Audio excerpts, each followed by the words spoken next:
Rising ocean temperatures have resulted in a global phenomenon known as coral bleaching. It is the fourth such event in recorded history and the second in the past decade. That's according to the National Oceanic and Atmospheric Administration. Coral bleaching occurs when rising water temperatures cause a stress-induced expulsion of algae that can ultimately kill the coral. This latest event is expected to be the most extensive on record. The rapid effects of climate change will continue to have a profound impact on our future, and those born in recent years are almost certain to experience a global climate far different from those who came before them. Many young people now express a sense of climate anxiety when they think about what's to come. Joining us now, journalist and author Bill Weir. He's out today with a new book entitled Life as We Know It Can Be, Stories of People, Climate, and Hope in a Changing World. And Bill, I'm glad you're hopeful. And I want to talk about that climate anxiety that young people are experiencing. But first, if you could talk a little bit about the inspiration for this book, because it includes letters to your son. It starts with, exactly. Inspired by. Yeah. You know, I like to use my kids, Mika, as sort of human measuring units. And when my little girl was 11, I realized she was going to be my age in the year 2050. So I pitched a show called The Wonder List. We'll go to the wonders of the world, wonder what we left of them. We shot in almost 30 countries, learned so much about the happiest, healthiest societies. And then came the 2016 election. The schedule changed a little bit over at CNN, and I was made the chief climate correspondent. First time somebody's held that beat there.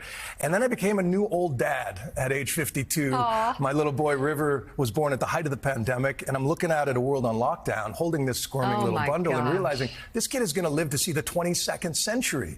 And so much was happening in the climate space.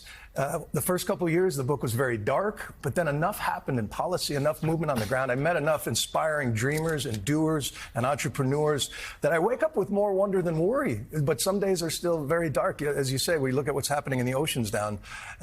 It's terrifying. So, Bill, give us some reason to be hopeful, because it does seem like every headline is about climate is relentlessly negative. The Earth sets a record each and every month. It's the hottest August on record. It's the hottest September on record, October, and so on and so on. So when you look out there, what do you see that actually makes you feel like, hey, we can do this? I look at what is kind of a quiet industrial revolution that's playing out under the scenes, under the surface right now, that gives us the fact that Texas leads the nation in green energy. Texas, way more wind and solar than California and Florida. 3 of the top 5 green energy states are run by Republicans right now because the economics of clean energy make more sense than the ideology and the politics around it. For most of human history, we've burned whatever was cheap and available, whether it was peat or wood or coal or whales or kerosene. Now the 2 cheapest forms of energy are solar plus storage and onshore wind. And so all the new power plants that are coming online are going to be sustainable and renewable. And if we can accelerate that movement, if we can urge with social license, with our power as both voters and consumers to do that, to move us closer to that, we have to. It depends on that. Dive a little more into that, the role that the private sector plays versus also the government. And in government, are we seeing the federal government or states take the lead? I think it's everywhere. You're going to see regions of very climate-conscious legislation, and those communities in those places, I argue, will be much more resilient. Yeah, we still subsidize big oil and fossil fuel companies to the tune of trillions of dollars.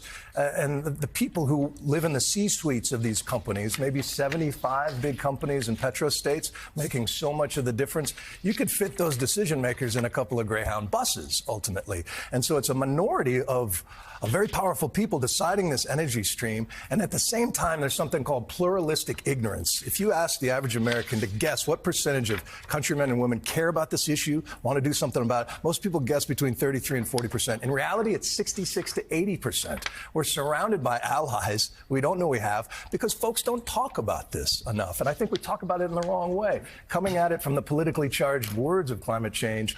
Alienate people. But if you connect over your favorite hiking trail, a fishing hole, the way you build your community in a more sustainable way. Hey, what if our kids went to school on electric school buses so we wouldn't have to breathe these diesel fumes? And then they could plug the classroom in after dark.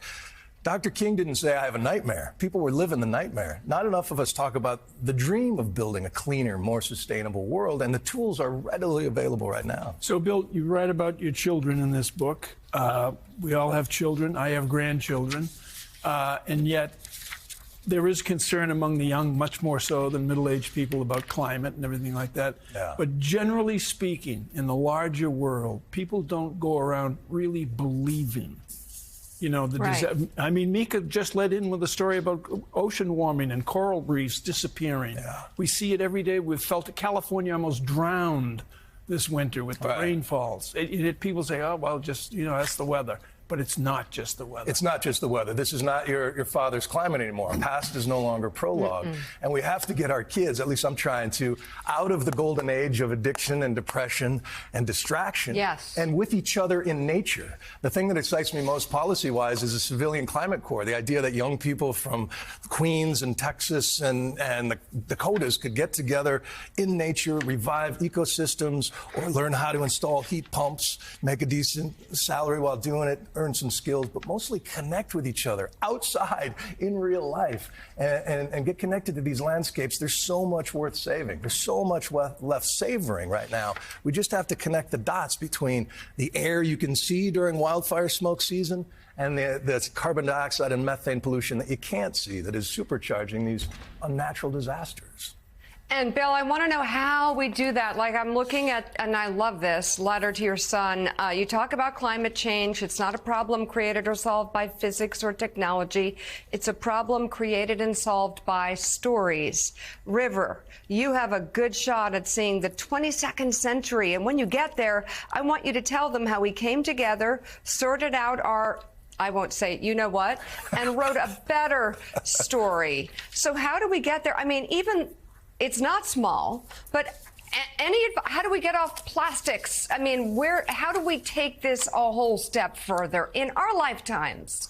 We can start by talking about it with people you love, turning anxiety into action, connecting with groups that if you care about plastic pollution, there are so many ways to volunteer and put your skills towards that, folks. You care about wildlife, there's ways to do it. If you want to get in on the clean energy transition, if profit is your motive, that's fine too.